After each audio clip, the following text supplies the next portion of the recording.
Dah.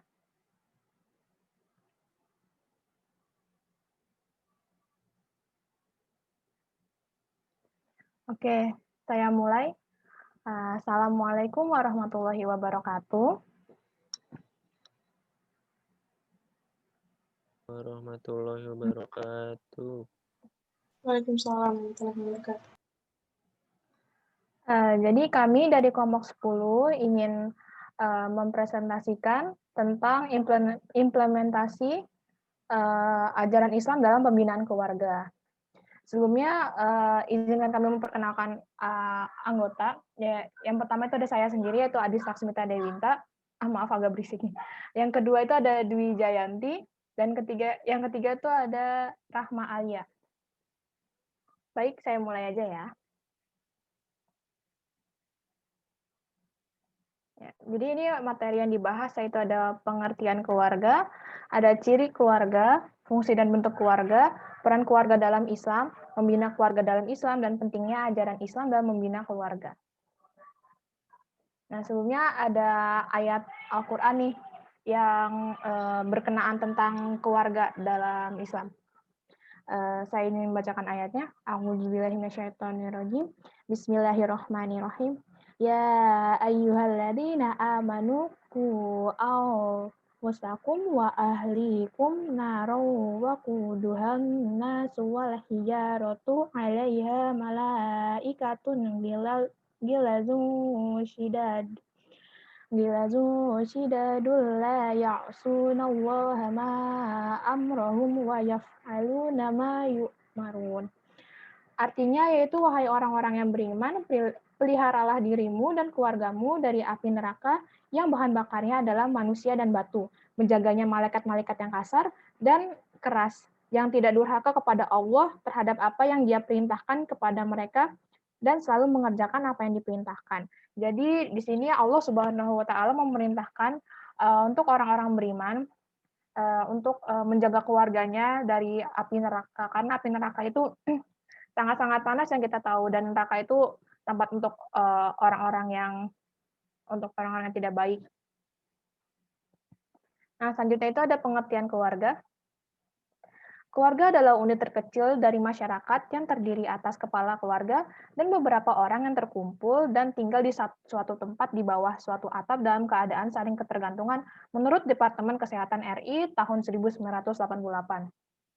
Terus ada lagi pengertian keluarga menurut Ahmad Mukhtar Umar tahun 2008, yaitu keluarga dalam bahasa Arab disebut juga ahlun. Selain kata ahlun yang berarti memiliki arti keluarga, ali, asyirah, dan kurba. Kata ahlun berasal dari kata ahila yang berarti senang, suka, atau ramah, Menurut pendapat lain juga kata ahlun berasal dari kata ahala yang berarti menikah. Ya, selanjutnya itu ada ciri keluarga. Yang pertama terdiri dari orang-orang yang memiliki ikatan darah atau adopsi. Yang kedua, anggota suatu keluarga biasanya hidup bersama-sama dalam satu rumah dan mereka membentuk satu rumah tangga. Yang ketiga, mereka memiliki satu kesatuan orang-orang yang berinteraksi dan saling berkomunikasi, yang memainkan peran sebagai suami dan istri, bapak dan ibu, serta anak dan saudara. Yang keempat yaitu mempertahankan suatu kebudayaan bersama yang sebagian besar dari kebudayaan umum yang lebih luas. Oke, lanjut. Yang selanjutnya itu ada fungsi keluarga. Yang pertama sebagai fungsi biologis, yang kita tahu sendiri ya, fungsi biologis itu untuk menghasilkan keturunan. Kemudian ada fungsi psikologis, keluarga itu tempat kasih sayang pertama untuk anak-anaknya. Yang ketiga itu fungsi sosiologis. Kan menurut sosiologi kan keluarga itu manusia itu kan makhluk sosial ya. Jadi nggak bisa hidup sendiri, jadinya adalah keluarga ini. Terus keluarga sebagai fungsi pendidikan. Ya, pendidikan pertama anak tuh pendidikan pertama anak itu dari keluarganya yang paling pertama banget. Jadi fungsi keluarga itu sangat penting buat pendidikan anak-anaknya atau generasi penerusnya.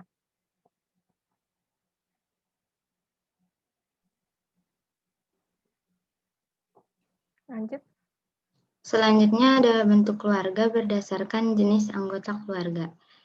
Yang pertama ada keluarga inti atau nuclear family. keluarga yang terdiri dari ayah, ibu, dan anak-anak.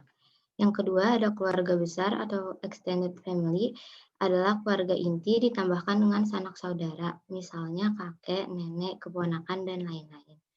Yang ketiga ada keluarga berantai, yaitu serial family, adalah keluarga yang terdiri dari wanita dan pria yang menikah lebih dari satu kali dan merupakan satu keluarga inti. Yang keempat, ada keluarga duda atau janda single family, adalah keluarga yang terjadi karena perceraian atau kematian. Yang kelima, ada keluarga berkomposisi atau composite, adalah keluarga yang perkawinannya berpoligami dan hidup secara bersama. Yang terakhir, ada keluarga cohabitas atau cohabitation, adalah dua orang yang terjadi tanpa pernikahan tetapi membentuk suatu keluarga. Selanjutnya ada bentuk keluarga berdasarkan garis keturunan. Yang pertama ada patrilinear, adalah keturunan sedarah yang terdiri dari sanak saudara-sedarah dalam beberapa generasi, di mana hubungan itu disusun melalui jalur garis ayah. Yang kedua ada matrilinear, adalah keluarga sedarah yang terdiri dari sanak saudara-sedarah dalam beberapa generasi, di mana hubungan itu disusun melalui jalur garis ibu. Selanjutnya ada bentuk keluarga berdasarkan jenis perkawinan. Yang pertama ada monogami, keluarga yang terdapat seorang suami dengan seorang istri. Yang kedua ada poligami, keluarga yang dimana terdapat seorang suami dengan lebih dari satu istri. Selanjutnya bentuk keluarga berdasarkan pemukiman. Ada 3, yaitu yang pertama patrilokal, pasangan suami istri tinggal bersama atau dekat dengan keluarga sedarah dari suami. Yang kedua ada matrilokal, yaitu pasangan suami istri yang tinggal bersama atau dekat dengan keluarga satu istri.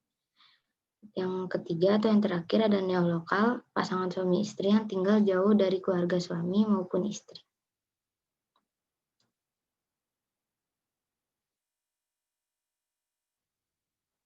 Selanjutnya ada bentuk keluarga berdasarkan kekuasaan, yaitu yang pertama patriarkal, keluarga yang dominan dan memegang kekuasaan dalam keluarganya adalah pihak ayah.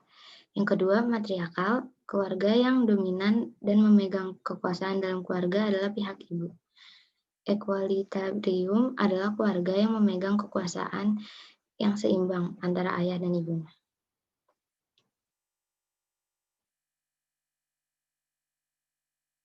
Selanjutnya, peran keluarga dalam ajaran Islam. 1. Menanamkan ajaran Islam. 2.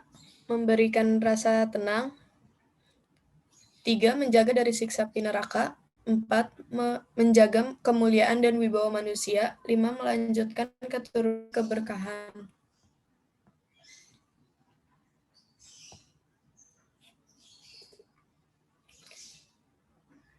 Jelaskan dalam surat Quran surat Al-Isra ayat 23 yang adalah dan Tuhanmu telah memerintahkan supaya kamu jangan menyembah selain Dia, hendaklah kamu berbuat baik pada bapakmu dengan sebaik-baiknya. Jika salah seorang di antara keduanya atau keduanya sampai berusia lanjut dalam pemeliharanmu, maka sekali-kali jangan kamu mengatakan kepada keduanya perkataan dan janganlah kamu membentak mereka, ucapkanlah kepada mereka perkataan yang mulia. Lanjut, cara membina keluarga dalam Islam.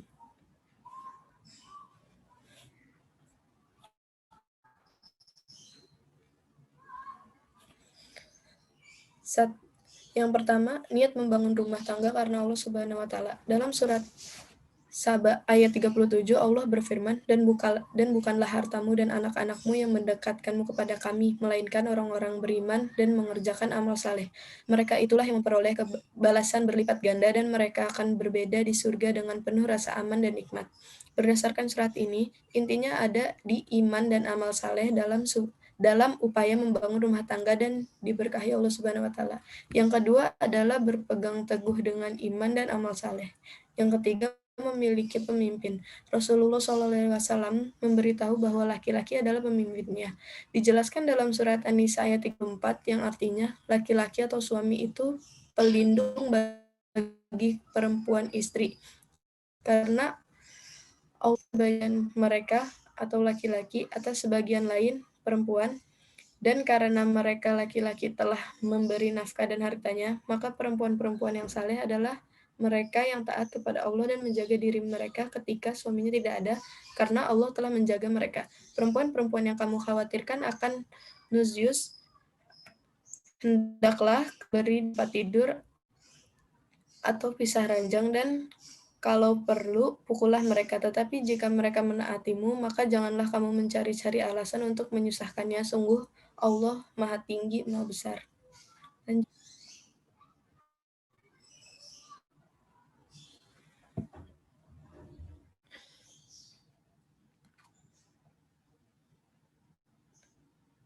Tips membangun keluarga harmonis menurut Islam. 1. Memperkuat hubungan dengan Allah Subhanahu wa taala. 2. Saling menjaga ibadah. 3. Memperhatikan satu sama lain. 4. Quality time bersama. 5. Bersyukur kepada Allah Subhanahu wa taala. 6. Bersabar. 7. Memaafkan sama. 8. Tidak mudah marah.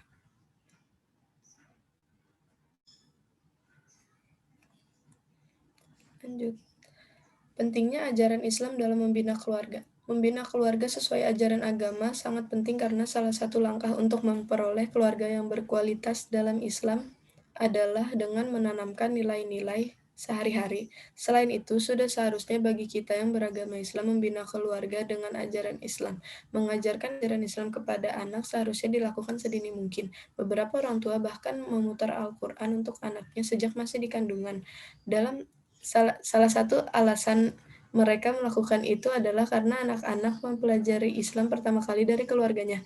Mereka tentu saja akan mengikuti perilaku orang tuanya dan apa yang dilakukan di lingkungannya. Oleh karena itu, membina keluarga harus sesuai dengan ajaran Islam agar menghasilkan keluarga, terutama anak yang berkualitas sesuai ajaran Islam. Lanjut kesimpulan.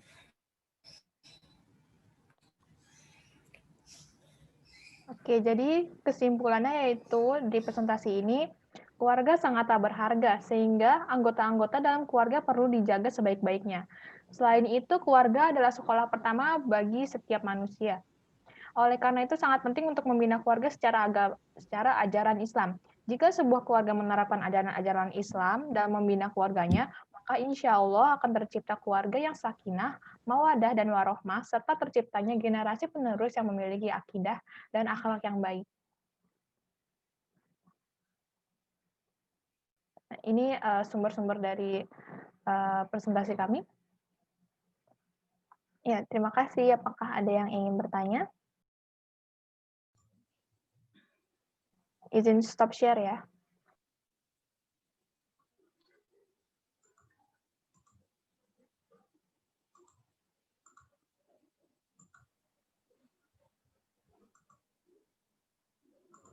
Kalau gitu Rini mau nanya dong. Boleh Rini, silahkan. Ya, jadi kayak waktu itu kan aku dapet kayak webinar parenting gitu kan. Di situ tuh, tapi parenting kan lebih ke kayak sex education gitu loh, ada anak. Nah, di situ katanya kalau misalkan anak berbuat hal buruk atau kayak orang tua tuh nge-gap anaknya yang sedang berbuat yang istilahnya apa ya, kalau dalam pandangan Islam tuh kayak gak bagus gitu loh, kayak gitu, atau misalkan berindikasi melakukan hal tersebut tuh dilarang. Kayak kita sebagai orang tua tuh untuk menjustifikasinya kayak jangan harus kayak ditanya alasan anaknya berbuat gitu, tanpa kayak misalkan jangan pakai marah gitu loh, gimana ya ngomongnya, jangan marah tetapi kayak lebih menanyakan alasan, dan kalau alasannya udah diterima tuh kadang dilepas aja gitu, kayak kalau alasannya rasional sama pandangan kayak anaknya tuh bisa jawabnya dengan alasan yang benar, itu nanti kayak dipersilahkan gitu loh. Nah, itu kalau menurut kalian gimana? Kalau kemarin sih contohnya itu misalkan anaknya itu ketahuan dia punya kondom, terus ibunya tahu, terus ditanya kan alasannya apa. Kalau alasannya alasannya, padahal ibunya tuh kan kita nggak tahu kan, kayak ini anaknya bohong atau enggak, apa gimana gitu. Tapi kayak itu katanya untuk membangun apa ya, rasa percaya gitu loh. Nah itu kalau dalam Islam gimana? Apa harus dilepas gitu aja? Baik, terima kasih Sri Purborini atas pertanyaannya.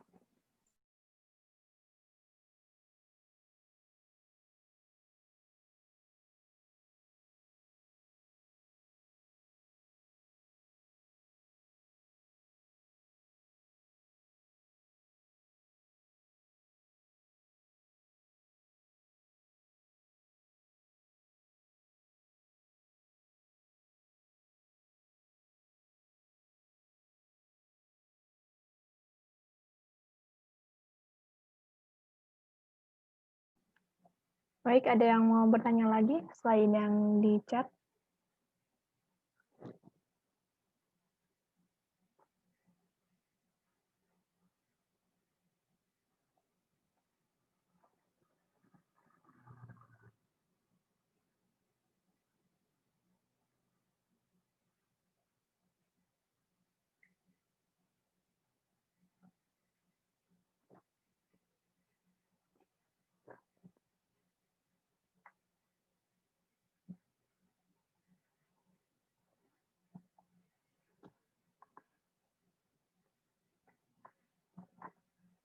Boleh yang ingin bertanya?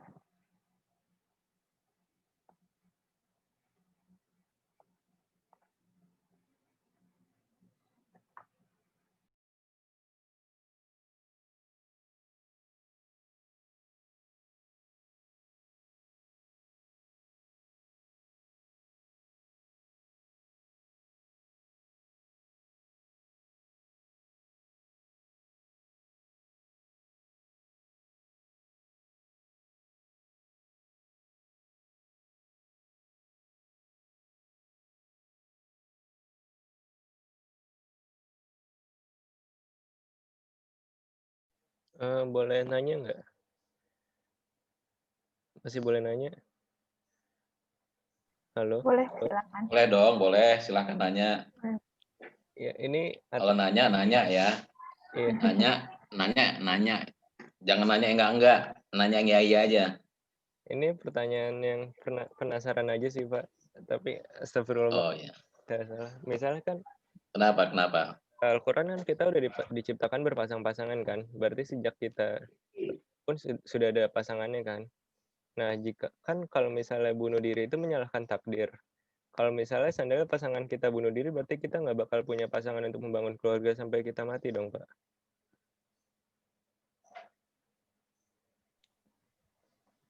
Gimana maksudnya? Kan kita berpasang-pasangan, laki-laki dan perempuan, jodoh kita nih, Pak. Nah, kan kalau bunuh diri itu menyalahi takdir nih. Kalau misalnya pasangan kita udah bunuh diri sebelum kita nikah, berarti kita nggak bakal punya pasangan sampai kita mati, Pak. Sebelum menikah? Iya. Ya terserah mau sebelum nikah, mau sudah nikah. Yang ada hubungannya juga kan. Kasusnya kan berbeda. Satu persoalan bunuh diri, satu persoalan tentang kita lagi bahas persoalan pernikahan. Iya, maksudnya kan persoalan rumah tangga. Kalau pasangan kita udah meninggal, berarti kita nggak punya pasangan lagi dong. Maksudnya kita nggak bakal punya pasangan sampai nanti mati. Emang dunia kita itu hanya pasangan kita yang bodoh itu melakukan tindakan seperti itu. Enggak. Kan banyak di muka bumi ini. Ya mungkin maksudnya gini, cari. Kan pasangan sudah ditentukan sejak dulu banget, Pak. Gitu kali ya, Dok. Saya mau nanya apa emang? Ya oke. Saya ngerti maksud kamu. Dari mana kita tahu bahwa dia itu pasangan kita? Ya kan? Ingat tadi pembahasannya apa tadi? Pembahasan keluarga itu tujuannya ada dalam rangka apa? Dalam rangka untuk mencari kebahagiaan kan?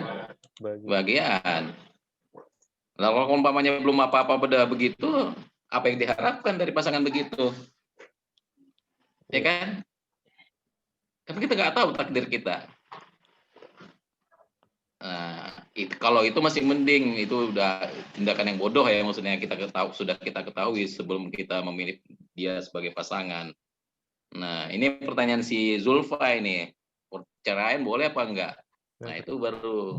Misalnya, ini kalau belum apa-apa ngapain istilah, nggak ada istilah patah hati, nggak ada istilah apa namanya satu-satunya wanita di muka bumi, nggak ada. Itu cuma apa ya, cuma lebay aja, nggak ada itu. Yang ngerti Pak. Artinya nggak usah lah hal-hal yang seperti itu kita yakini apa semua, apalagi ngambil keputusan sendiri tangan dengan takdir, ya kan? Dia menakdirkan dirinya yang sudah ditetapkan oleh Allah, dia kan tidak berhak untuk menghentikan, memutuskan takdir yang ditentukan Allah.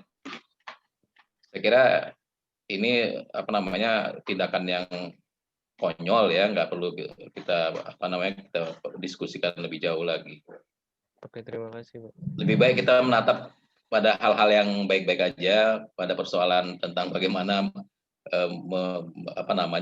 merumuskan, membuat sebuah keluarga yang harmonis, yang bahagia. Itu aja saya kira. Ya, hal-hal yang konyol seperti yang ditanyakan tadi itu, naudzubillah, janganlah terpikirkan awalnya. Termasuk apakah dia pacar kita, kalau masih apalagi cuma sekedar pacar, nggak ada jaminan untuk selamanya. Kalau kita mengikuti seperti dia juga lebih konyol lagi kita, lebih bodoh, sangat-sangat bodoh sekali kita kalau hanya sekedar itu. Itu kan cuma hanya ada di cerita novel Romeo and Juliet ya, Juliet lagi, Romeo and Juliet. Ya kan kayak gitu doang, hanya sekedar ya. Dan itu artinya kalau bagi masyarakat, mungkin masyarakat barat oke lah ya, tapi kalau bagi kita kan punya sandaran agama, sandaran budaya dan sebagainya, ya kan. Lain kalau umpamanya takdir kita kemudian diakhiri oleh orang lain, bukan dari kita sendiri, ya kan, sengaja diakhiri oleh orang lain. Ngerti ya maksud saya? Saya menghindari kata-kata yang seperti itu supaya tidak terdengar oleh ada anak-anak saya di sini. Iya. Gitu. Itu kan kalimat-kalimat, kata-kata yang menurut saya sih tabu untuk diperdengarkan. Oke ya, Adonis. Terima kasih Pak. Ada pertanyaan lain terkait dengan pembinaan keluarga? Sampai pertanyaan yang konyol-konyol juga nggak apa-apa sih. Lebih baik ditanyakan daripada Sri Purbor ini udah nanya, Sri. Saya ingin bertanya. Nanya ya? Boleh, Fadin. Bimbi. Fadin. Udah berapa pertanyaan sih, Dis? Sudah berapa pertanyaan ya? Nih. Banyak ya? Di grup nggak ada? Sebentar Pak, nanti saya forward. Ada 4. Ada 4 ya? 3. Sama yang di chatting Zoom. Di chat Zoom. Ada 4. Baru 4 ya. Ada lagi mau tanyakan? Boleh. Saya Pak, saya ingin bertanya Pak. Ini anak cowoknya mana nih? Saya Pak. Pada tidur ya? Ibrahim Prawira? Halo? Coba buka videonya Ibrahim. Hadir Pak. Akbar Muhammad. Coba buka videonya.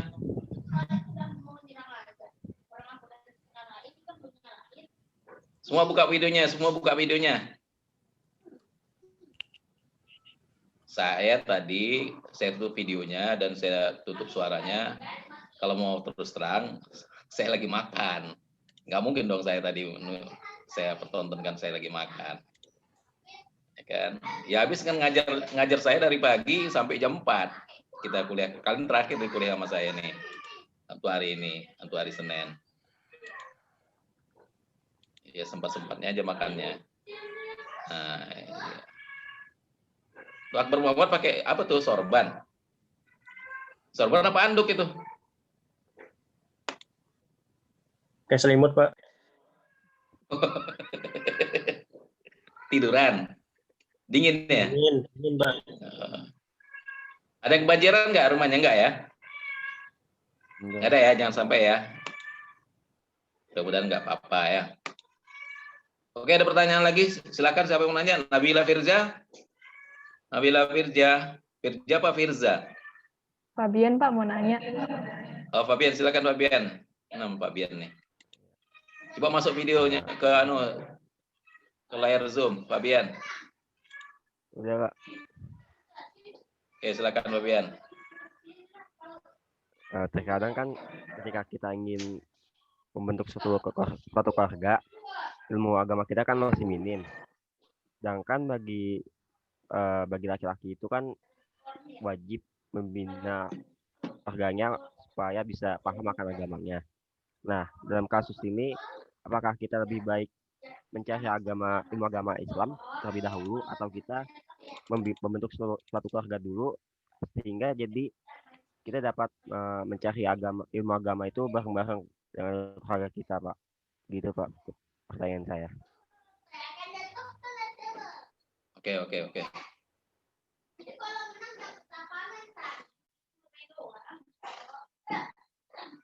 Siapa lagi mau nanya? Akbar mau nanya, Akbar? Enggak, Pak. Adonis mau nanya lagi? Pertanyaan yang lain?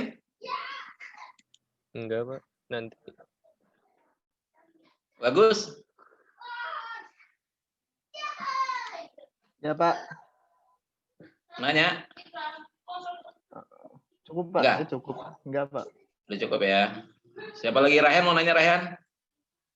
Sejauh ini cukup, Pak. Iya. Yang dari Kalimantan siapa namanya? Lupa saya. Jidan, Pak. Jidan mana Jidan? Jidan? Belum masuk ya? Lagi enak badan. Ini Muhammad apa nih? Muhammad Khairul Umam. Buka videonya Khairul Umam.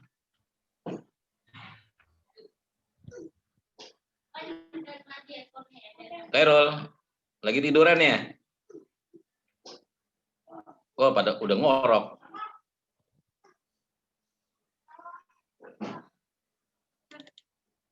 Para Amalia lagi di sirkuit. Farah. Halo, assalamualaikum. Farah. Hadir, Pak. Hadir. Coba buka videonya. Kamera saya jelek, Pak. Rusak. Pakai HP. Oke.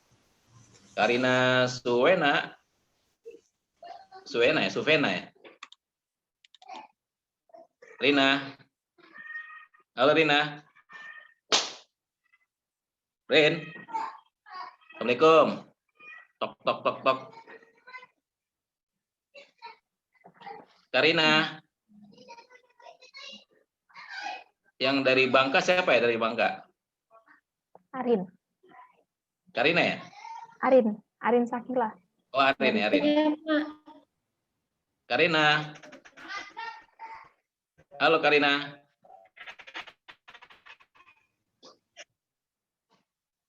Karina.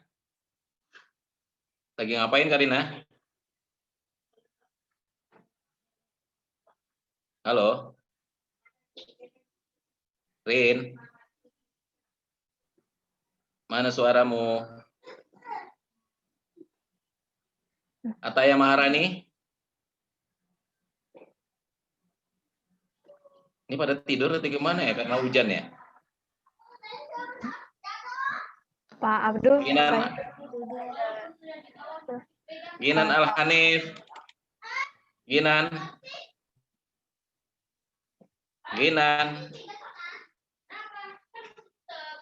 Halo Ginan. Apa ditutup semua ini? Pak Abdul, maaf saya ingin menjawab pertanyaan. Oke, silakan jawab aja dulu. Silakan si Adis. Ya. Saya izin menjawab pertanyaan dari Rini. Jadi tadi pertanyaannya itu, kan tadi kan Rini katanya dapat ilmu dari webinar gitu ya. Kalau misalnya anak berbuat buruk, kalau misalnya mau ngelarang anak, kayak mau bilangin anak itu perlu nggak dimarahin atau gimana? Terus cara memperingatkan anak dalam Islam tuh gimana? Terus tadi saya baca-baca dari sumber juga di Google, dan menurut pendapat saya sendiri, yang pertama, anak itu bisa dibilangin dulu secara halus gitu kan, kayak nggak boleh gini ya. Habis itu misalnya kalau anak yang mengulangi kesalahan yang sama, baru ditegurnya lebih keras. Nanti kalau misalnya mengulangi lagi, ya harus lebih keras lagi tegurannya. Terus juga misalnya kalau dia melakukan hal yang melenceng gitu dalam Islam, contohnya yang tadi Rini contohin, bisa tuh kita tanya kenapa kamu melakukan itu, terus minta dia cerita, kamu ada masalah apa, kok bisa-bisanya kamu ngelakuin itu. Misalnya dia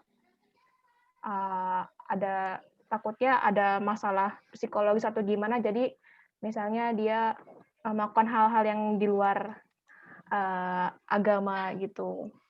Jadi intinya yang pertama tegurannya harus bertahap dulu, dari yang ringan, sedang, sampai keras. Yang kedua itu kita tanya, komunikasi ke anaknya, kenapa kamu melakukan itu? Terus menurut kamu itu tindakan kamu salah atau enggak? Terus bagaimana pendapat kamu dengan apa yang kamu lakukan itu? Jadi selain kita negur, kita juga lebih ngertiin anak juga mengenai apa yang dia lakukan. Itu sih pendapat saya. Apa sudah terjawab ini atau ada pendapat lain? Atau Pak Abu mau nanya? Mau menanggapi? Ya, kenapa Rini? Yang tadi waktu pas menegur pas awal tuh berarti sudah masuk menghakimi atau bagaimana bentuknya? Maksudnya? Kan kalau misalkan itu, kalau berbuat yang tidak baik ditegur, tapi kalau nggak baik juga ditegur yang lebih keras. Tapi kalau yang melenceng dengan agama gitu, ditanyakan alasannya sama kenapa berbuat itu, berarti sudah dalam bentuk menghakimi dong, apa bagaimana? Enggak dong, jatuhnya kita juga bukan menghakimi, kita dengerin dulu anaknya, kenapa kamu ngelakuin itu. Tapi kita dengerin, kita dengerin dulu deh pokoknya, jangan langsung kayak ngejudge, oh kamu salah, oh kamu sih kayak gini. Jadi kita jatuhnya juga sharing-sharing, kita mencoba untuk mengerti anak gitu. Jadi anak itu nanti ketika kita berikan teguran sesuai dengan apa pemahamannya, dia nggak terlalu merasa tersinggung gitu. Terima kasih Adi. Ya, sama-sama.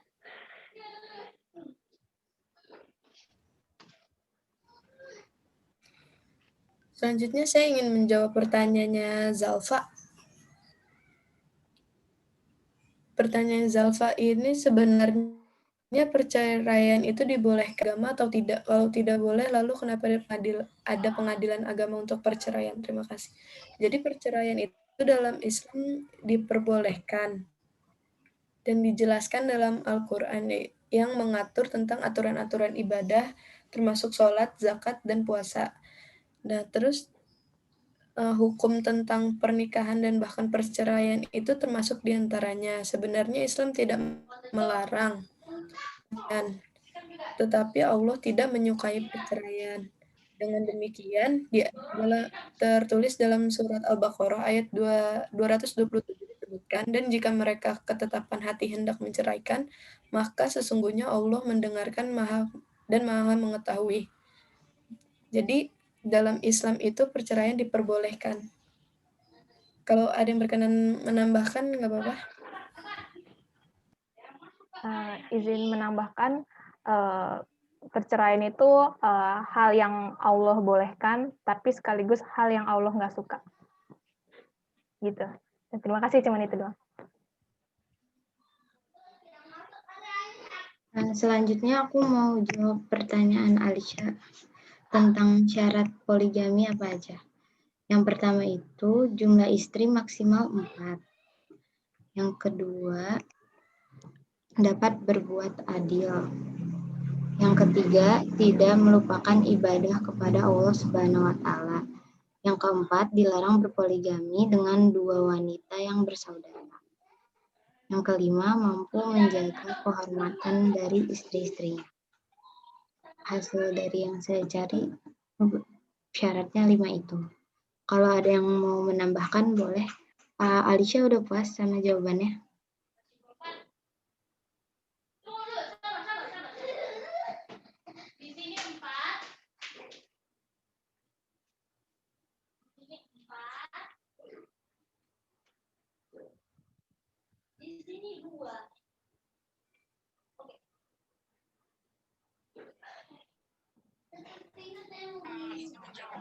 Boleh gak ya di kolom komentar, kolom chat yang maksimal itu? Boleh gak?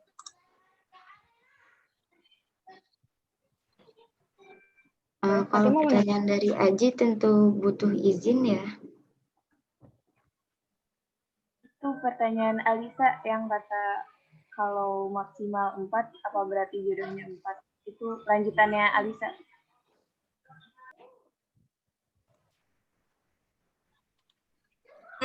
Oke, coba izin menjawab ya. Sebenarnya nggak harus 4. 2, 3 itu udah poligami. Jadi maksimal 4, bukan berarti jodohnya ada 4.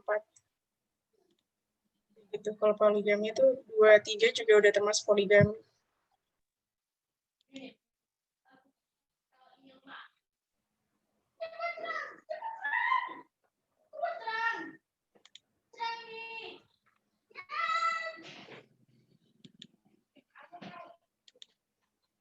Berarti kalau misalnya nikah sama istri, 2 istri nih, itu izinnya ke istri pertama atau istri kedua?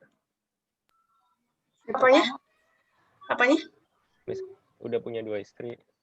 Kalau mau nikah lagi istri ketiga itu izinnya ke istri pertama atau istri kedua? Atau keduanya? Pertama. Tapi dua-duanya sih.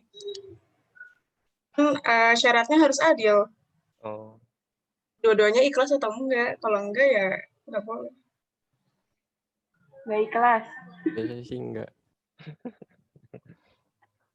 Saya nggak ikhlas, Mas Ado. Paham, gue paham.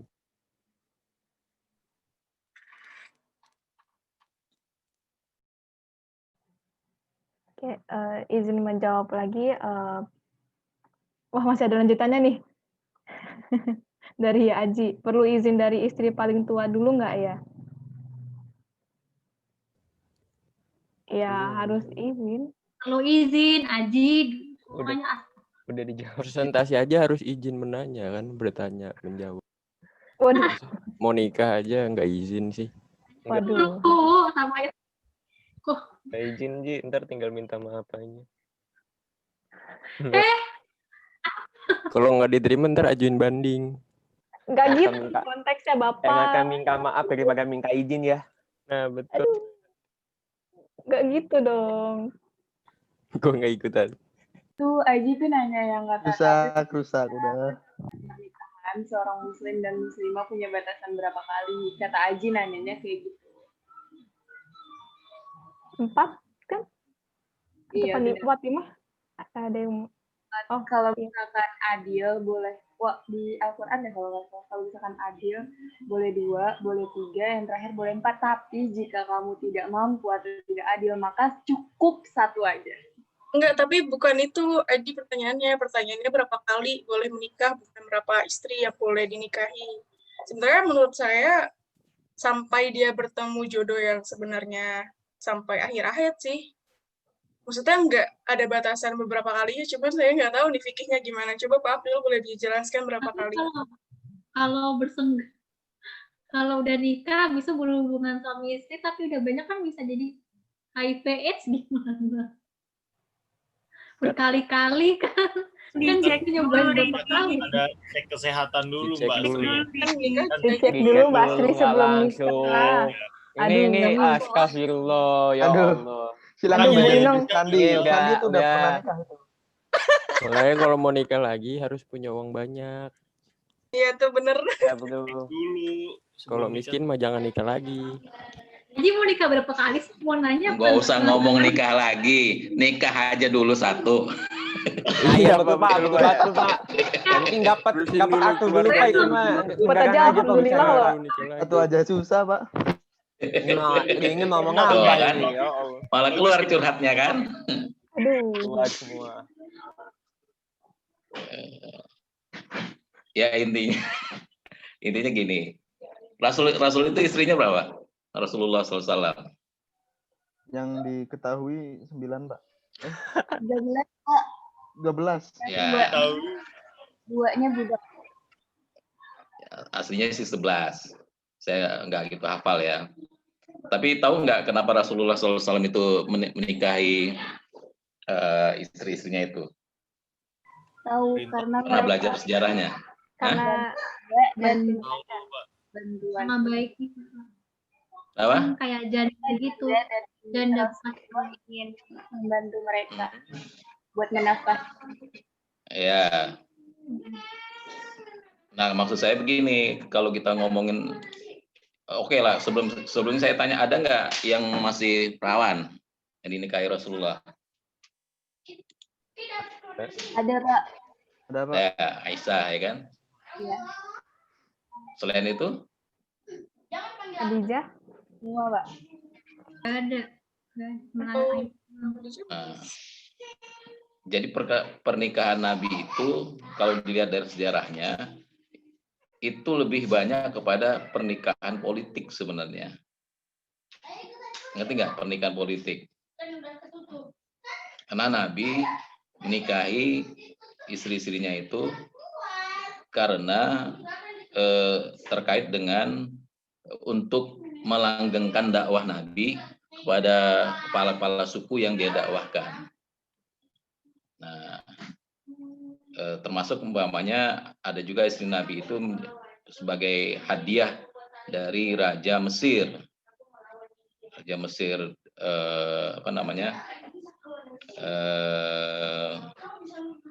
saya nggak tahu nama Mesirnya, mungkin ya istilahnya kan Firaun kan, Raja Mesir kan. Kemudian dia mendapatkan hadiah dari Raja Mesir, mendapatkan seorang budak perempuan Mesir yang cantik yang namanya Maria Kiptia. Dan itu juga awalnya bukan agama Islam, bukan Muslim, tapi dia seorang Kristen. Dan setelah Nabi, bersama Nabi dia kemudian menjadi Muslim. Nah, hampir semua pernikahan Nabi itu dalam rangka untuk merekatkan, kalau bahasa sekarang ini ya, persatuan dan kesatuan, merekatkan persaudaraan kepada suku-suku ataupun yang mungkin selama ini mengalami konflik dengan umat Islam. Nah, setelah adanya perdamaian, kemudian Nabi meminta, ada permintaan dari Nabi dan ada juga permintaan dari kepala sukunya untuk mempererat persaudaraan dengan Nabi. Nah, saya hendak mengatakan di sini bahwa pernikahan itu sebenarnya sih dalam konteks pernikahan Nabi adalah dalam rangka untuk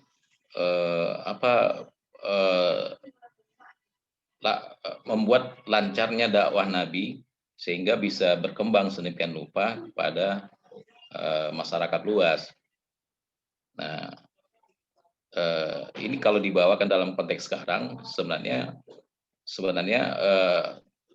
orang-orang yang punya keinginan untuk berpoligami seharusnya melihatnya seperti itu, tidak hanya sekedar hanya untuk menikah dan sebagainya. Kalaupun memang ada, itu juga tidak salah juga, tapi dalam konteks hukum positif di negara kita, ya kan, orang yang tidak melakukan poligami harus meminta izin dulu kepada istri pertamanya. Kalau dia punya istri dua, berarti kedua istrinya. Kalau dia mau menikah yang ketiga dan seterusnya. Apalagi kalau umpamanya dia seorang pegawai negeri sipil, itu ataupun tentara, itu lebih ribet lagi.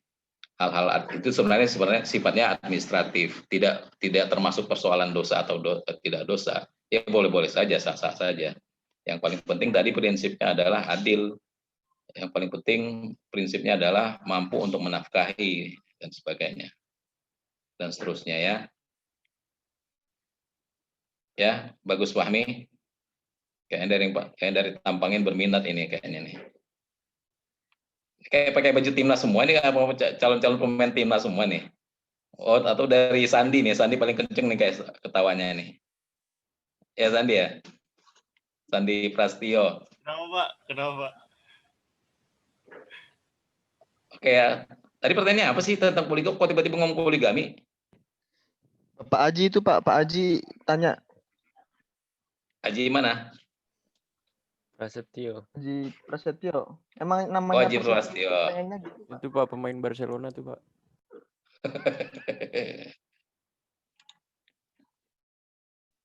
Oke. Oke, Adis, silakan pertanyaan berikutnya. Jawab pertanyaan berikutnya, Adis. Oke, saya mau menjawab pertanyaan. Adis siapa tadi? Temannya tadi Adis, Wijayanti dan Rahma. Wijayanti, Dwije. Rahma Alia. Siapa? Oke, Rahma ya. Silakan, siapa yang jawab? Saya izin menjawab pertanyaan dari Sabella. Tadi Sabella nanya, apabila kita mempunyai anggota keluarga yang seringkali berbuat tidak baik pada kita, bahkan membahayakan, apakah salah jika kita memilih buat tidak berurusan atau menghindari untuk bertemu lagi? Sebenarnya kita sebagai anak kan harus berbakti kepada orang tua ya, bagaimanapun orang tua sifatnya dan lain-lain. Jadi boleh kayak menjaga jarak ya. Ini berkaitan juga sama toxic parents ya, materi toxic parents. Jadi harus bisa untuk jaga jarak dengan orang tua biar kita nggak terlalu kena lah dampaknya. Tapi kalau misalnya orang tua sudah membahayakan, kayak misalnya sudah seperti mukul tapi berlebihan dan lain-lain, itu kita harus lapor kepada anggota keluarga yang lain. Misalnya kalau misalnya seandainya ada apa-apa, orang tua kita melakukan sesuatu yang berbahaya banget buat kita,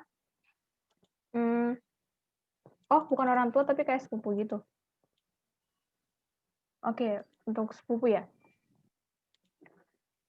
Kalau sepupu mungkin bisa di ini ya.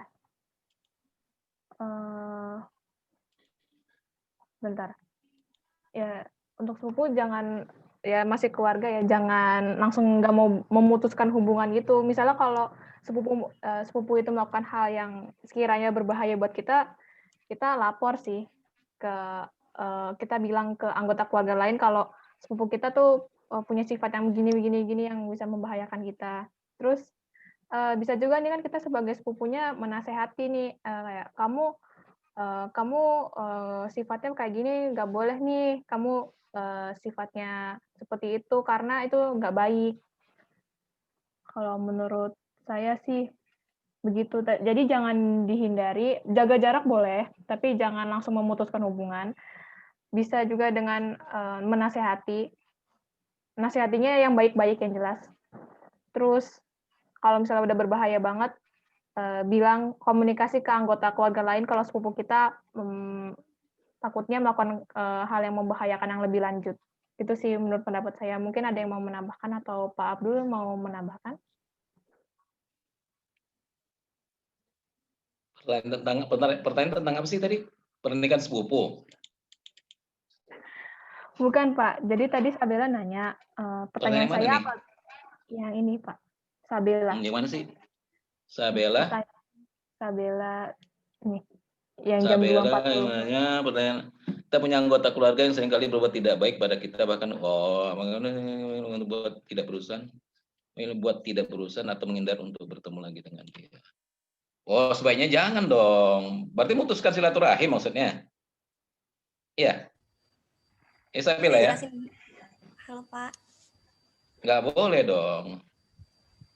Kan segala sesuatu kan harus dibicarakan. Segala sesuatu kan harus dikomunikasikan. Ya kan? Ini tugas kalian nanti sebagai psikolog. Pasti ujung-ujungnya kan punya masalah itu harus dikomunikasikan. Itu ya? Apabila punya keluarga yang seringkali berbuat tidak baik kan? Boleh jelasin dari awal nggak Pak? Oh silakan Sabella. Siapa Sabella? Iya. Kedengeran nggak? Lagi hujan soalnya. Oh ya, kedengaran. Iya, jadi tuh misalnya kita punya anggota keluarga, misalnya kayak sepupu gitu, yang dia ini emang dari misalnya dari dulu-dulunya gitu Pak, dari kecilnya dia ini emang kelihatan tuh udah beda gitu Pak, udah punya sifat-sifat yang gak baik gitu. Nah kita sebagai keluarga besar gitu udah banyak banget ngelakuin banyak hal buat bikin dia ini. Sabella bisa dilihatin videonya? Oh iya bisa. Nah, Oke, lanjutkan. Nah, misalnya tuh dari dulunya dia udah sering banget kayak gitu, bukan cuma ke kita tapi ke semua anggota keluarga besar gitu, Pak. Nah, terus kita sebagai keluarganya udah sering banget ngelakuin banyak hal buat bikin dia tuh kembali lagi ke jadi orang yang lebih baik gitu.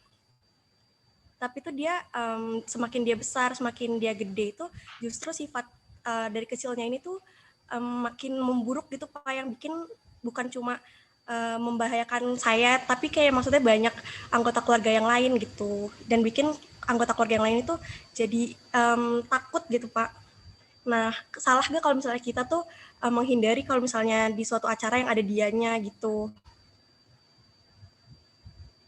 Nah ini sebenarnya sih studi kasus terhadap permasalahan kalian. Kalian kan orang psikologi. Biasanya kalau pemecahannya gimana tuh? Pertama sekali yang harus dilihat apanya? Masalahnya. Sisi psikologis orangnya. Latar belakang dulu. Latar belakang orang ini bagaimana? Bagaimana riwayat hidupnya dulu. Ya kan? Iya, Pak. Halo? Sabella? Pak. Si Bagus Fahmi lagi santai nih kayaknya. Ya kan, Sabella? Lihat dulu latar belakangnya bagaimana?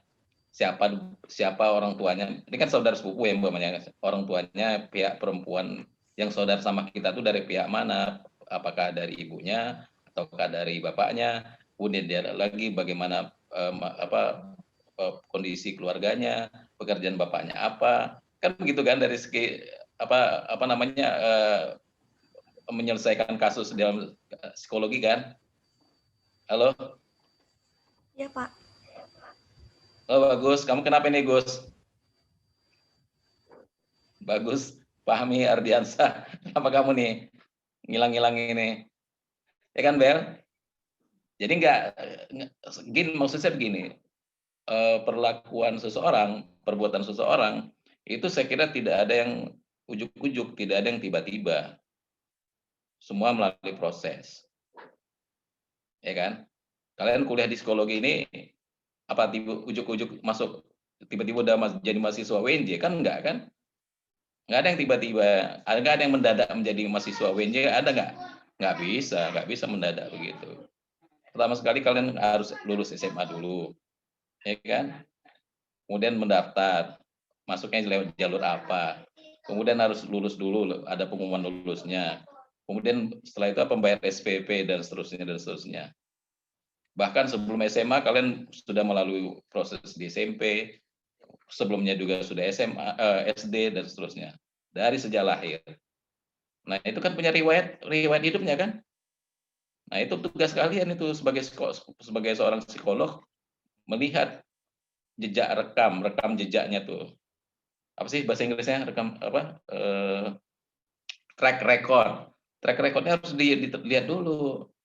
Jadi nggak serta-merta kita membenci seseorang, atau juga tidak serta-merta kita menyukai seseorang yang berlebihan, maksud saya. Berlebihan nggak bisa gitu. Karena nggak ada orang yang mendadak tuh nggak ada.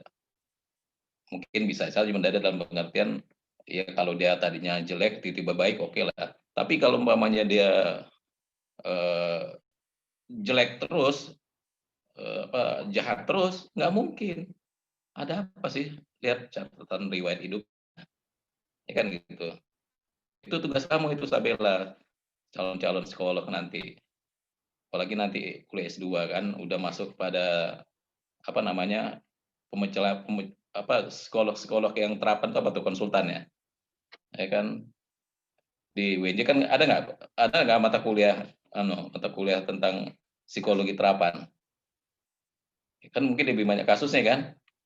Nah, Jadi kita tidak serta-merta mencap seseorang itu jahat, tidak tiba-tiba mengeluarkan cap jelek pada seseorang.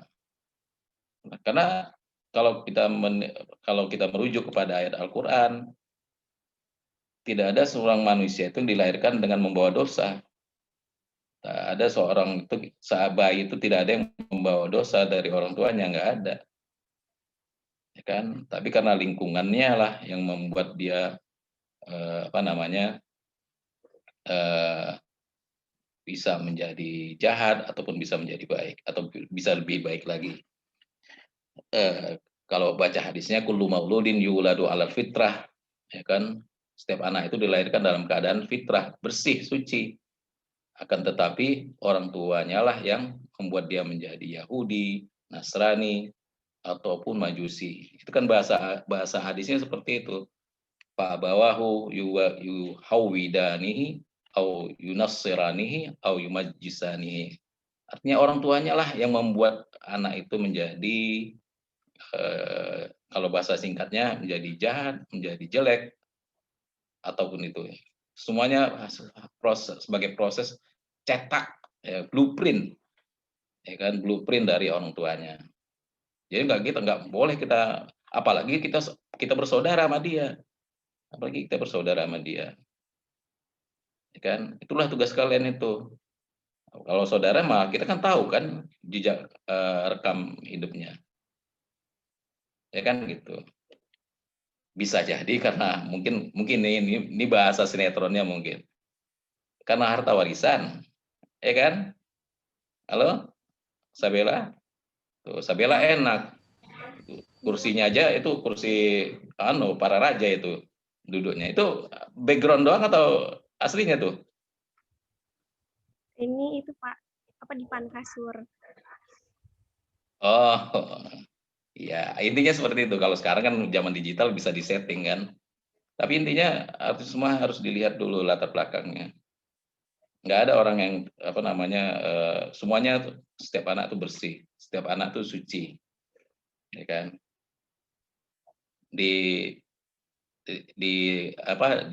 kelas kalian ini ada namanya suci nggak ada ya? Ada Pak. Ya Bel ya. Siapa suci apa? Guru Suci Ramadan. Lah, Gus. Dan batin. Waduh, umbul-umbul di kepala kamu.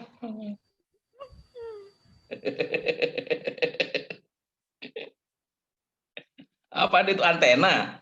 Cosplay Ipin, Pak.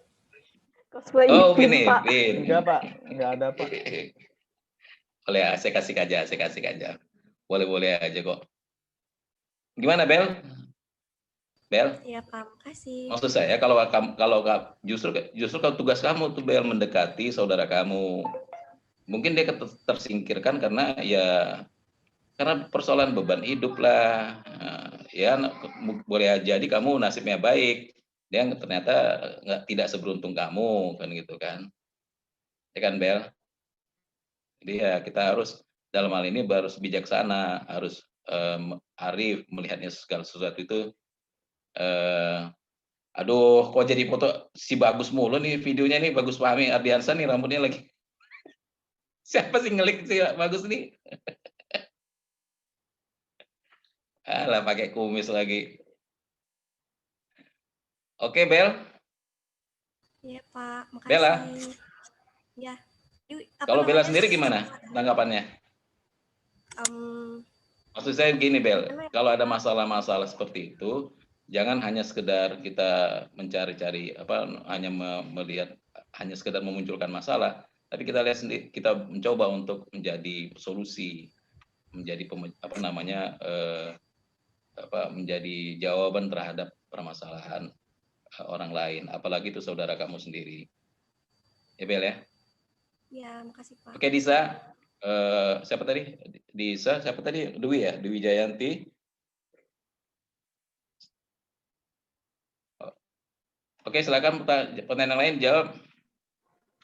Selanjutnya mau jawab pertanyaannya Fabian. Pertanyaannya Fabian. Tuh ini bukan lebih mending mana dulu, nikah dulu atau menuntut ilmu dulu? Ya, betul. Benar. Ya.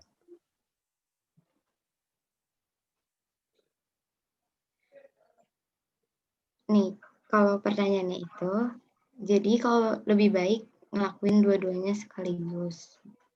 Cuma kalau emang keadaannya darurat atau nggak bisa dilakuin dua-duanya bersamaan, dilihat dulu mana yang lebih mendesak. Misalnya emang udah nggak bisa nahan syahwat, itu lebih baik nikah dulu. Kalau misalnya masih bisa nahan, mending nuntut ilmu dulu.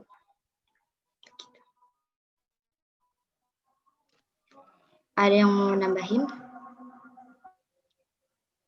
Nah, tadi ada, saya tadi nggak lihat di pembahasan hukum menikah ada nggak situ deh? Pembahasan ada nggak, Rahma? Ada wajib, ada sunnah, ada mubah. Nggak ada Pak. Nggak ada ya hukum menikah. Nah, kenapa ada hukum nikah itu berbeda-beda? Katakanlah kalian, saya anggap kalian paham, sudah pernah mendengar ataupun mengetahui tentang hukum nikah. Hukum nikah itu bisa menjadi wajib, hukum nikah itu bisa jadi sunnah, bisa menjadi mubah, bahkan bisa menjadi haram. Ya kan, Bimbi? Bimbi? Iya, Pak. Ya kan? Nah, itu kenapa ya? Kenapa ada terjadi perbedaan hukum dalam hal menikah? Cara pelaksanaannya. Nah, semua kembali lagi kepada konteks. Konteks itu terkait dengan situasi dan kondisi. Kondisi apa yang saya maksudkan? Kondisi orang masing-masing dari orang tersebut.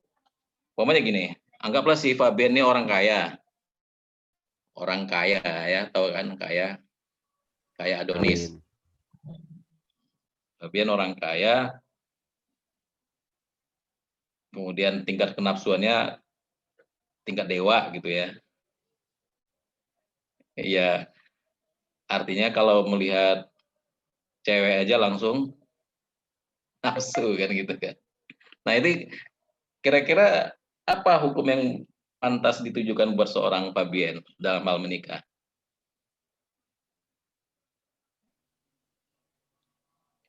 Wajib, dia wajib menikah. Persoalan menikah tidak ada persoalan dengan menuntut ilmu ataupun persoalan dengan apalah atau kerjaan, termasuk juga kerjaan. Ya kan? Apalagi tadi kan diceritakan lah si Fabian kalau dia kaya, dia kan berarti sudah mampu secara keuangan. Ya kan? Nah, kenapa dia harus wajib menikah? Agar jangan sampai Fabian jatuh dalam perbuatan yang tidak baik, yang sia-sia. Ya katakanlah melakukan perbuatan zina dan seterusnya. Apalagi kan sudah tamat SMA. Kan gitu. Dan yang lebih penting lagi, calon istri yang mau dinikahinya tuh mau, kan gitu kan. Capek sendiri Fabian kalau umpamanya udah mau, udah kaya, udah apa semuanya kan, si Fabiannya mau, sanggup, mampu, orang kaya kan gitu. Tapi belum ada calonnya, atau calonnya nggak mau, kan repot juga, nggak nyambung juga kan, ya kan? Ya semuanya harus ada kesepakatan dua pihak, ya calon istrinya mau, ya kan, dan seterusnya. Kalau dia nggak mau bilang apa? Tahu seperti yang ditanyakan si Adonis tadi, kayaknya udah sehati, harus dia juga, itu salah. Ya boleh jadi, artinya kalau dalam konteks ini ya Fabian cari calon istri yang lain aja, ngapain repot-repot dengan satu orang itu kan, ya kan? Nah, yang sunnah itu yang idealnya, artinya kalau dia mampu, tapi dia tidak dikhawatirkan untuk melakukan perbuatan zina, ya sudah nggak masalah, nggak mesti harus buru-buru nikah itu. Nah, yang haram tuh bagaimana menikahnya? Yang haram menikah itu Ini azan ini. Satu JS. Yang haram menikah itu apabila niat untuk menikah itu adalah dalam rangka untuk menyakiti, menzolimi istri atau calon istrinya. Nah, ini udah nggak benar, niat ini udah nggak benar, itu haram untuk menikah. Nah, jadi nggak ada istilah nggak boleh menikah sambil kuliah. Memang benar, nggak boleh kita menikahi wanita yang sedang kuliah. Kenapa nggak boleh menikahi wanita yang sedang kuliah? Sopan Pak, sama dosennya kan masih belajar. Iya, harusnya selesai dulu kuliahnya. Setelah pulang kuliah baru boleh ke KUA. Kan Pak Ami? Nggak Iya, boleh Pak. lagi kuliah diajak nikah. Ya Bimbi, kamu kenapa sedih Bimbi? Oh nangis? Enggak, Pak, lagi ketawa. Oh lagi ketawa, kirain nangis. Nah intinya dalam menikah ini semuanya serba fleksibel. Karena saya nggak bisa ngomong F, ya saya bilanglah fleksibel ya, serba fleksibel. Karena saya nggak bisa ngomong F. Ya, bagus? Wah, apa, Pak? Iya, Pak. Apa? Itu kok bisa, Pak? Apa, Pak Tima? Ini bisa, Pak. Yang ngomong siapa sih? Yang ngomong siapa sih? Nikah mut'ah Ya kira-kira haram gitu ya, ya. Apa? Nikah mut'ah haram kan, Pak? Oh, nikah mut'ah. Nikah mut'ah tuh ya nggak ada sebenarnya istilah nikah mut'ah. Mut'ah itu artinya dari segi bahasa sesuatu yang menyenangkan.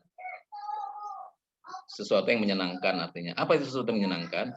Itulah mut'ah itu sebenarnya dalam bahasa hukum itu disebut dengan mahar. Mahar itu harusnya sesuatu yang menyenangkan. Jangan maharnya hanya sekedar sendal jepit. Kan gitu. Seperti ada pernikahan yang lagi viral, maharnya cuma sendal jepit. Ini penghinaan ini sebenarnya kan gitu kan.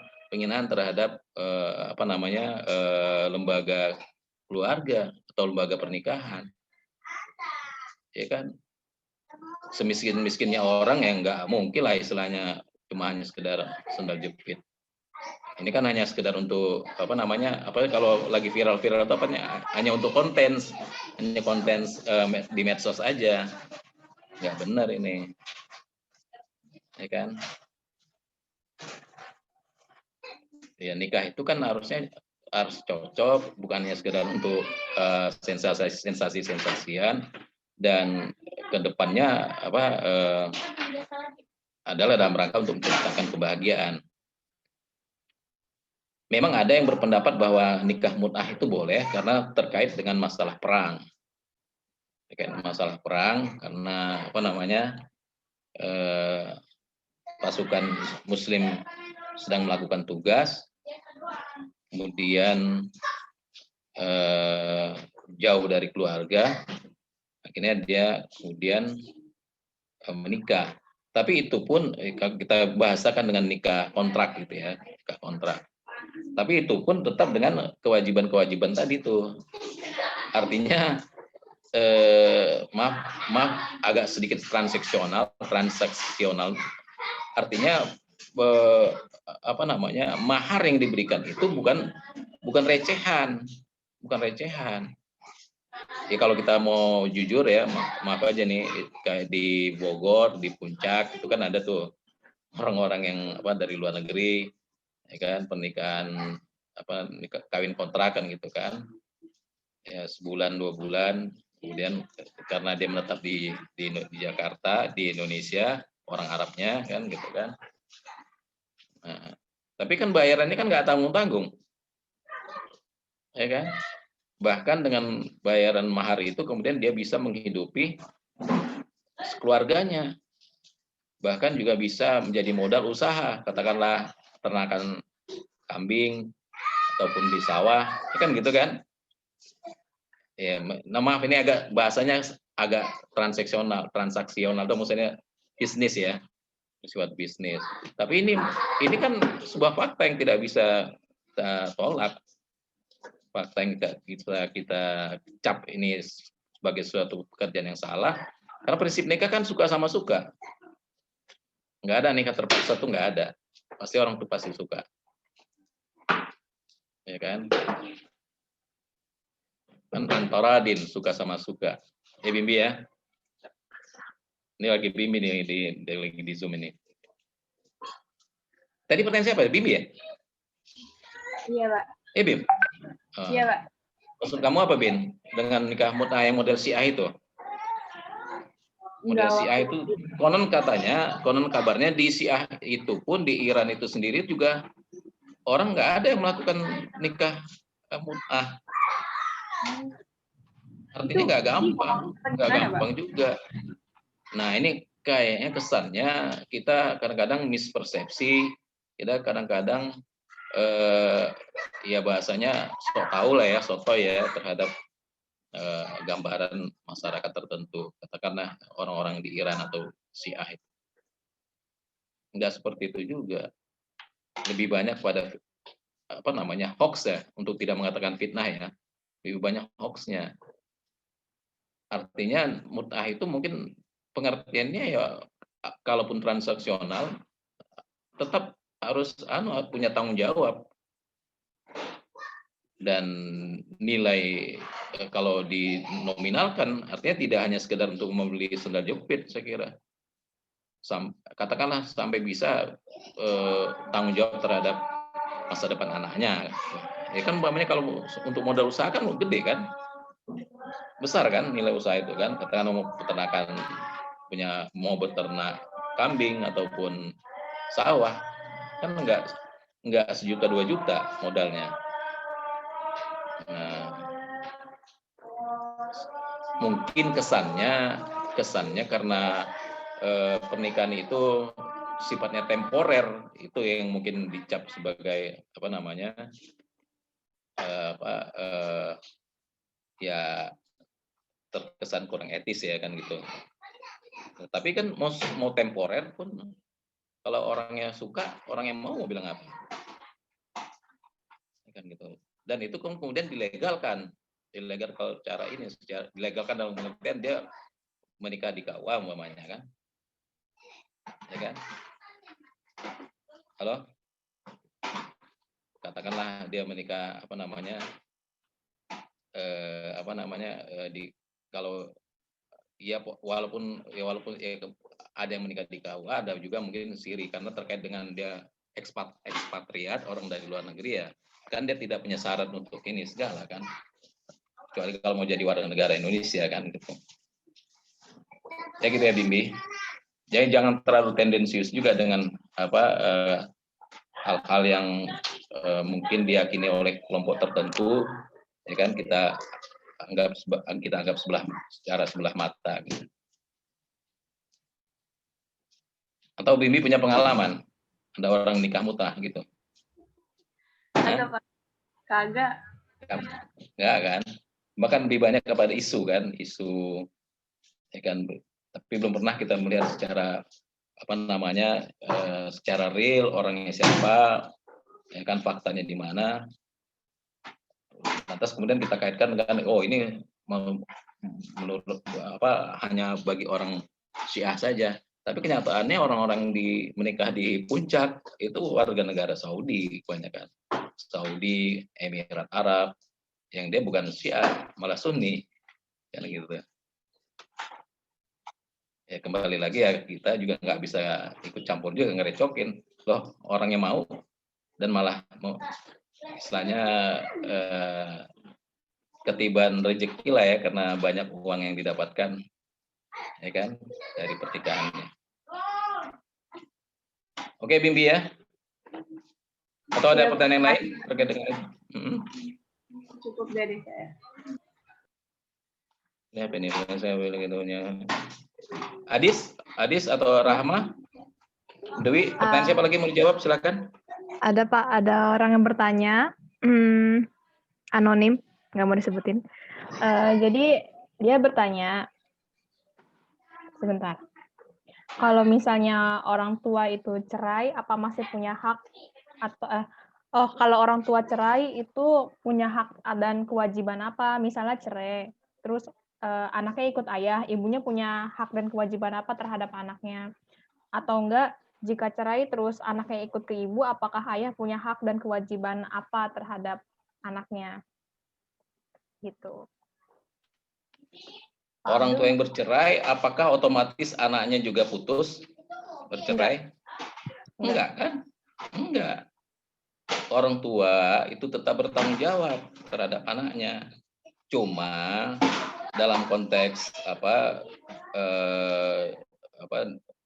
kebiasaan di negara kita, orang yang bercerai itu biasanya dikembalikan lagi oleh pengadilan terkait doang ya, terkait hak asuh terhadap anak. Apa yang dimaksud hak asuh terhadap anak? Kalau anaknya belum dewasa. Belum dewasa artinya belum sampai berumur 17 tahun. Nah, inilah kemudian yang kita sering dengar percekcokan dalam rangka merebut hak asuh, hak untuk merawat anak. Itu biasanya kan selebritis kan, ya kan kayak gitu. Tapi kalau status anak ataupun status orang tua terhadap anak itu bisa berubah nggak? Nggak bisa, tetap sampai mati pun, sampai kiamat pun nggak bisa berubah. Dia tetap anak bapaknya, walaupun dia diasuh sama ibunya. Dan yang berhak menikahkan kalau dia perempuan, yang paling berhak menjadi wali itu siapa? Ayahnya sendiri. Ayahnya sendiri. Pengadilan agama ataupun ke kantor KUA kalau anak yang yang mau menikah, anak perempuan yang menikah, itu yang ditanya dulu, siapa nanti walinya? Walinya masih ada nggak? Bapaknya masih ada nggak? Nggak boleh kita menyerahkan wali kepada orang lain. Tetap harus orang tuanya. Ya kan, kalau seandainya dia tidak punya anak kakak laki-laki ataupun adik laki-laki, nggak bisa. Tetap diserahkan kepada yang pertama sekali adalah orang tuanya. Bapaknya dulu yang berhak untuk menjadi wali nikahannya. Ya, Adis. Baik, Pak. Adis lagi ngobrol sama siapa, Adis? Tadi Emang satu kelas lagi ngumpul ya di rumah Adis? Enggak, ada ibu masuk kamar. Oh iya, sorry. Kirain.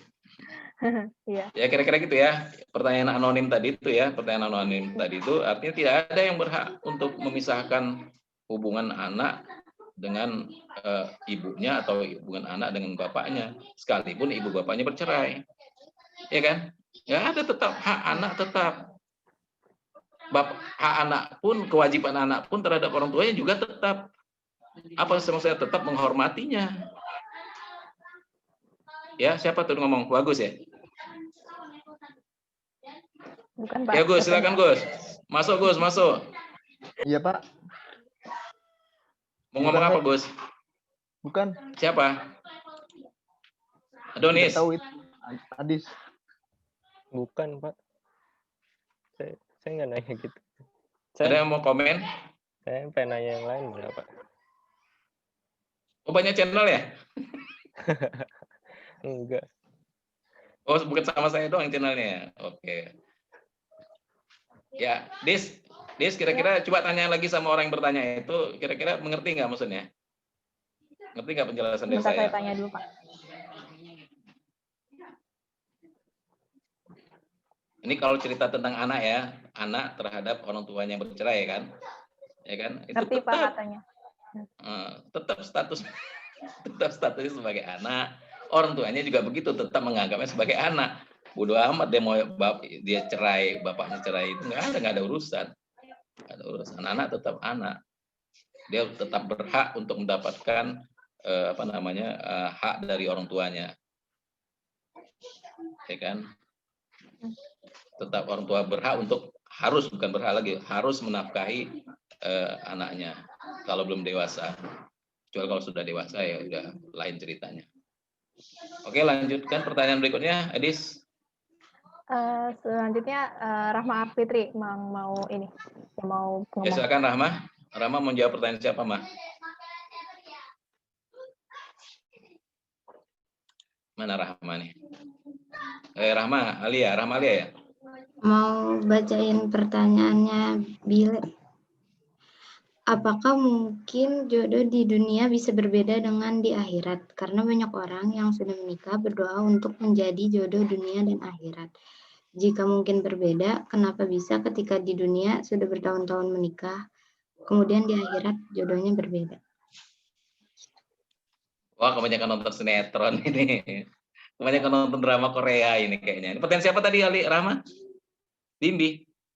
Nabila. Nadila. Di mana? Di chat ya?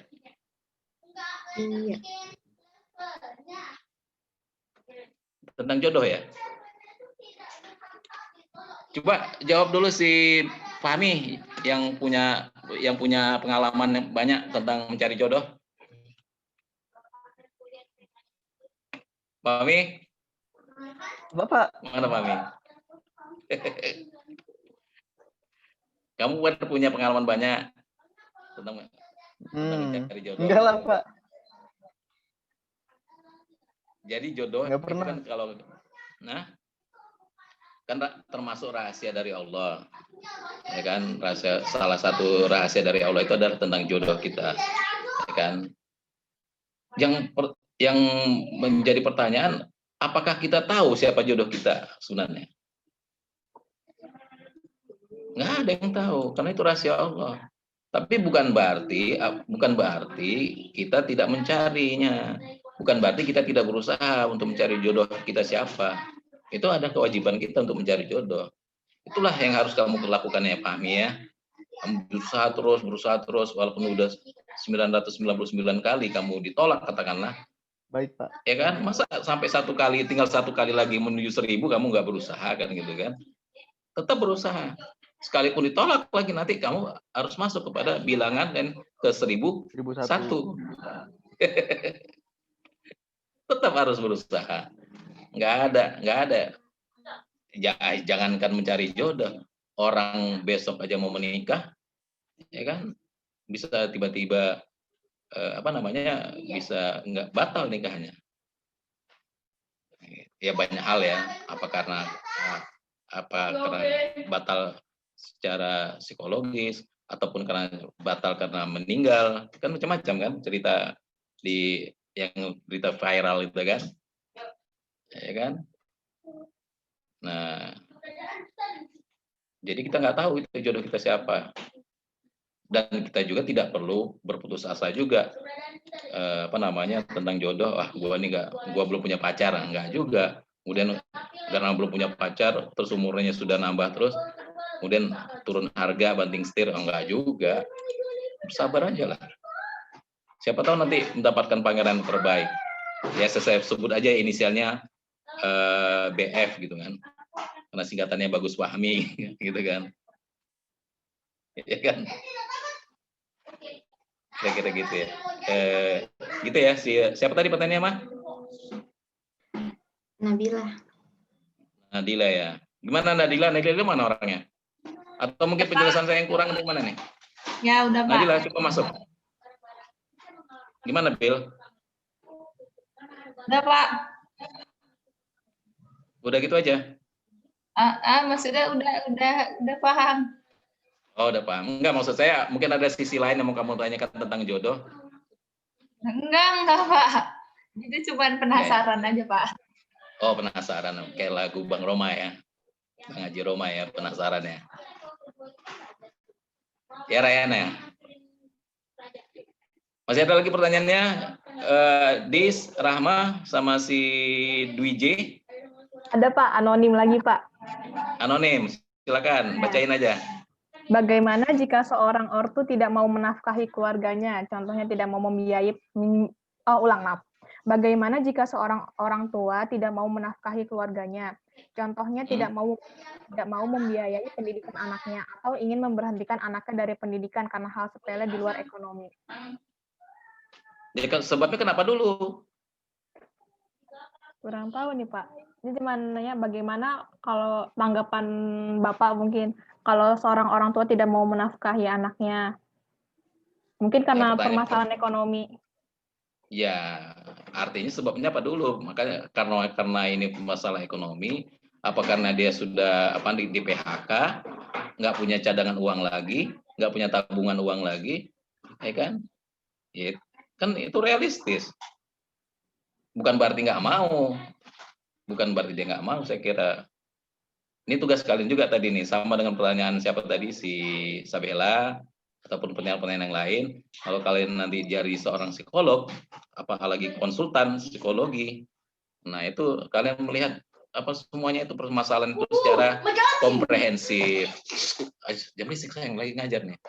Melihat segala sesuatu secara komprehensif, melihat segala sesuatu itu secara lengkap, utuh, tidak sepotong-sepotong.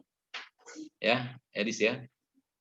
Bilangin sama yang anonim tuh, melihatnya kasusnya gimana detailnya. Apa detailnya apa karena bapaknya kena PHK, tabungan uang sudah tidak ada lagi, mau ngutang sama tetangga nggak punya uang maksudnya, nggak mau nolong, kepada saudara juga nggak peduli, kan gitu kan. Kan kita kan orang Indonesia ini sesusah-susahnya orang Indonesia, nggak ada yang nggak makan kayaknya. Kenapa? Karena orang Indonesia itu persaudaraan ini kan sangat kuat, ya kan. Lain kalau di Barat itu adik kakak kalau sudah dewasa ya sudah tanggung jawab masing-masing. Kalau kita kan enggak, banyak nggak teganya kan gitu kan. Jadi ya mungkin yang selama ini kita banyak ketahui kan dari sinetron azab lah, sinetron apa kan gitu kan, ya kan. Jadi kemudian terkesan lebay, terkesan berlebih-lebihan. Masih ingat nggak saya bilang minggu lalu bahasa Perancisnya apa? Lebay. Lupa, Pak. Berle. Aduh. Berlebihan. Ini Pak, Ya. orangnya jawab nih Pak, anonimnya. Nah, apa katanya?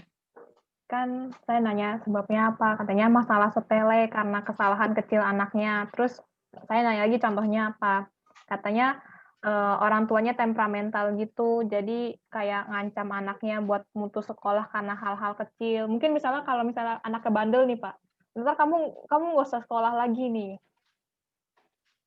Iya, mungkin bahasanya aja. Jadi gini, bahasa, karena kan kalian kan belajar bahasa Indonesia. Ada yang bahasa yang sifatnya verbal, ada yang bahasanya bahasa yang leksikal, bahasa yang majas, ya kan? Halo, apalagi orang lagi emosi. Kalau lagi emosi itu kadang-kadang bahasanya berlebihan. Tapi kan itu kan nggak seterusnya seperti itu. Dan ingat, itu anak siapa dulu? Anaknya diri sendiri kan? Si bapak itu kan? Kecuali kalau anak tiri, kecuali kalau anak pungut kayak di sinetron, dipungut dari tong sampah kan ngomongnya kan. Entahlah, nggak tahu saya apakah ini berkaitan dengan si Fahmi, nggak tahu juga saya. Mudah-mudahan nggak ya Fahmi ya. Ya kan? Apa namanya tuh, anak putri yang terbuang, putri yang tertukar Pak. Tertukar. Ada tersanjung, tersindir, terpuruk, macam-macam sinetronnya kan. Nggak ada ya terpuruk ya. Jadi artinya dalam konteks kalian sebagai calon-calon konsultan psikologi, kalian melihatnya segala utuh dulu. Nggak bisa melihat separuh-separuh. Nah, itu kasus marah, apakah marahnya itu terus-terusan selama 1 bulan, ya kan? 1 minggu, enggak juga kan? Nah, mungkin pas lagi marah, iya. Setelah itu kan, setelah katakanlah sehari, besoknya kan udah reda lagi. Ya kan gitu. Dan tetap juga anak itu adalah yang mendidik siapa? Kenapa anaknya begitu? Yang mendidiknya siapa? Orang tuanya juga kan? Orang tuanya juga. Umpamanya suka keluyuran. Kenapa anaknya suka keluyuran? Karena yang mengizinkan anaknya keluyuran siapa? Pertama kali orang tua juga. Nggak bisa disalahkan anaknya. Nah, maka dari itu semua harus dikomunikasikan lah kalau bahasa gampangnya. Komunikasikan, diajak bicara pasti masalahnya. Apalagi ya kalau sudah ABG, ya kan? Tahu kan ABG? Iya, anak baru gede Pak. Nah, anak baru gede. Setelah anak baru gede, apalah lanjutannya? ABCD. Nak bakul gedang. Hah? Apa? ABCD. Pamit tahu ABCD? Setelah ABG. Anak baru calon dewasa. Nah, baru coba-coba dewasa. Coba-coba. Ya kan gitu. Setelah itu terakhir XYZ. Apa tuh, Bimi Pak? tahu XYZ? Hah? Enggak, Pak. Itu huruf terakhir dalam alfabet XYZ. Huruf terakhir dalam alfabet ya, XYZ. Setelah Z kan nggak ada lagi. Kembali lagi ke aksen. Aksen nih kan. Ya gitu ya, Adis ya. Bilangin sama apa?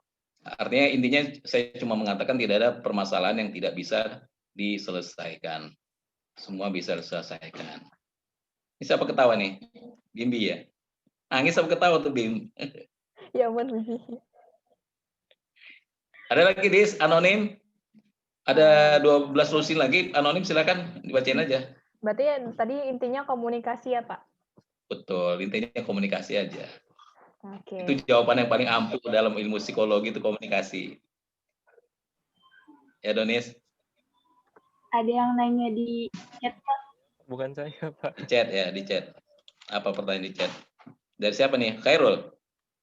Ya, Sedikit melenceng pertanyaan bagaimana pandangan Islam mengenai patriarki, bercontoh bahwa perempuan harus diperuntukkan untuk pekerjaan di rumah saja dan harus melayani suami. Oh enggak benar itu, enggak benar. Intinya sebenarnya dalam Islam tidak ada istilah patriarki. Patriarki dalam pengertian laki-laki di atas perempuan tidak ada itu. Laki-laki dan perempuan itu sebenarnya sama hak dan kewajibannya, ya kan? Nah terkait yang patriarki itu yang mana? Yang terkait patriarki itu kalau umpamanya dia menjadi suami, ya kan? Ya suami, ya otomatis dia menjadi pimpinan dalam rumah tangga. Tapi dengan suami yang bagaimana dulu? Suami yang bertanggung jawab, suami yang memenuhi kebutuhan istrinya dan sebagainya. Lah kalau umpamanya suaminya tidak bisa memenuhi kewajiban nafkah ini ya maksudnya penghasilan atau pendapatan, dan kemudian istrinya itu boleh nggak bekerja? Ya boleh, nggak apa-apa. Semuanya tidak ada yang tidak boleh. Cuma kembali lagi harus dikomunikasikan, ya kan? Kecuali kalau umpamanya udahlah dia pengangguran, ya kan? Istrinya seorang sarjana, apalagi dia konsultan psikologi, ya kan? Dilarang untuk bekerja. Nah ini salah ini. Dan istrinya nurut aja. Kalau istrinya nurut, itu berarti istrinya bego itu. Bodoh. Artinya kenapa? Kenapa tidak? Tuh kan ngomong gitu aja dibilang parah sama anak saya. Nah artinya jangan sampai seperti itulah. Jangan sampai istilahnya, artinya dari segi hubungan laki-laki dan perempuan itu semuanya setara. Dalam Al-Quran menjelaskan orang-orang yang sholat, laki-laki yang menegakkan sholat, perempuan yang menegakkan sholat, laki-laki yang berpuasa, perempuan yang berpuasa, ya kan itu semua setara. Tidak ada dibedakan pahala perempuan itu setengah dari laki-laki, nggak ada, tetap satu, pahalanya utuh kalau mengerjakan ibadah. Nah terkait dengan warisan, warisan katanya kan perempuan itu separuh dari laki-laki kan, setengah dari laki-laki kan. Anak perempuan itu haknya setengah dari laki-laki. Artinya laki-laki itu mendapatkan 2 hak dari harta warisnya, sedangkan perempuan dapat 1. Nah itu terkait dengan modal, dalam tanda petik modal dalam bahasa kita sekarang ini. Kenapa laki-laki itu lebih besar? Karena itu menjadi modal bagi dia untuk menafkahi pihak perempuan. Sedangkan perempuan dia kan nggak mesti mengeluarkan modal untuk katakanlah dia untuk menjadi istri bagi calon suaminya. Atau ketika dia mau dilamar, dia kan nggak perlu mengeluarkan uang kan, ya kan? Dia sudah menjadi tanggung jawab suaminya, ya kan? Halo, Khairul. Nah, pembagian harta warisan itu tidak otomatis juga membuat hubungan kesetaraan laki-laki dan perempuan itu menjadi berbeda. Enggak, itu beda kasus lagi. Intinya bahwa laki-laki dan perempuan itu setara, kecuali dalam hak waris itu terkait dengan tanggung jawab, ataupun terkait dengan kenapa suami itu menjadi pemimpin, ya karena terkait dengan tanggung jawab. Kalau tidak ada tanggung jawab ya gugur semuanya. Ngerti nggak? Gugur dalam pengertian ya tidak, artinya sudah tidak berlaku normal. Nah, ya Bimbi, kamu kenapa muka ditutup Bimbi? Lagi ngobrol. Ada tetangga lagi main. Oh, ada tetangga ya. Adis, coba tanyain sama yang pernah. Oh, si Khairul ya. Khairul umam bagaimana, Rul? Oh, ngerti Pak. Oh, di chat doang jawabannya. Lagi kurang sehat apa, Rul? Nggak enak badan? Meriang ya? Si Pami juga meriang tuh. Merindukan kasih sayang.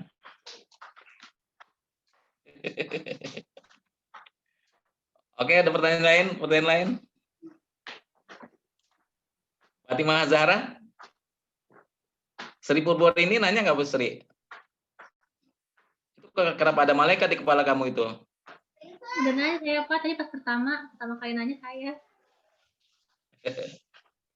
Apa Sri mau nanya? Udah Pak, tadi yang pas pertama. Oh iya, oke. Ada lagi mau nanya? Ada belum dijawab, Dis? Udah sih Pak, udah semua. Ada pertanyaan yang baru, silakan. Adonis mau nanya lagi boleh? Haji Prasetyo? Enggak Pak. Enggak ada Pak, udah aman Pak. Udah ya. Barcelona itu ya. Ginan mau nanya Ginan? Putih-putihnya nggak usah dimakan ya. Enggak Pak. Enggak ya. Cukup Pak. Amalia Zahra ya.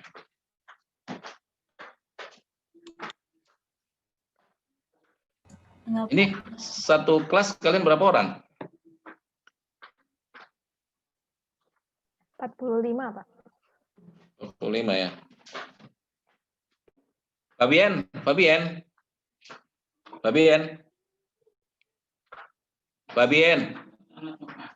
Halo. Mana Fabian tadi?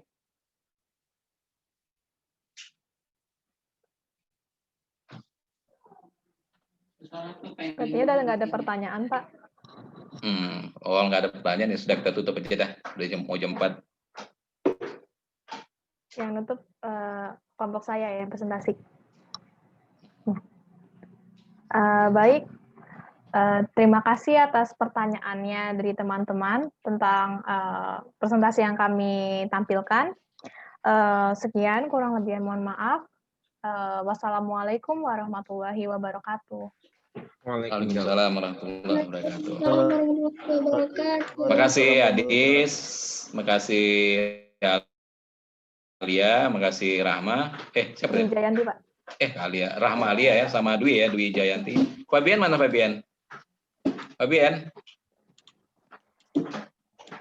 Keluar Fabian ya?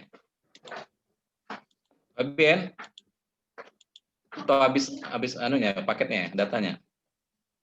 Pami, kamu jangan tidur, Pami. Baiklah, kawan-kawan semua. Kita akhiri aja kuliah kita hari ini, mudah-mudahan bermanfaat. Mudah-mudahan bekal bagi kalian nanti untuk menghadapi masa depan, terutama bagi Fahmi. Ya kan? Dan amin ya Allah. Mari kita tutup sama-sama membaca doa kafaratul majlis. Subhanakallahumma wa bihamdika asyhadu an la ilaha illa anta Astagfirullah wa atubu ilaik. Lebih kurang mohon maaf, saya mohon maaf. Wabillahi taufiq hidayah. Assalamualaikum warahmatullahi wabarakatuh. Jaga kesehatan ya. Waalaikumsalam warahmatullahi wabarakatuh. Terima kasih Bapak. Terima kasih. Iuran ya, Pak Bapak juga Fadil. jaga kesehatan Bapak. Sama-sama. Selalu ya Makasih. Pak Fadil. Oke ya. Saya live ya.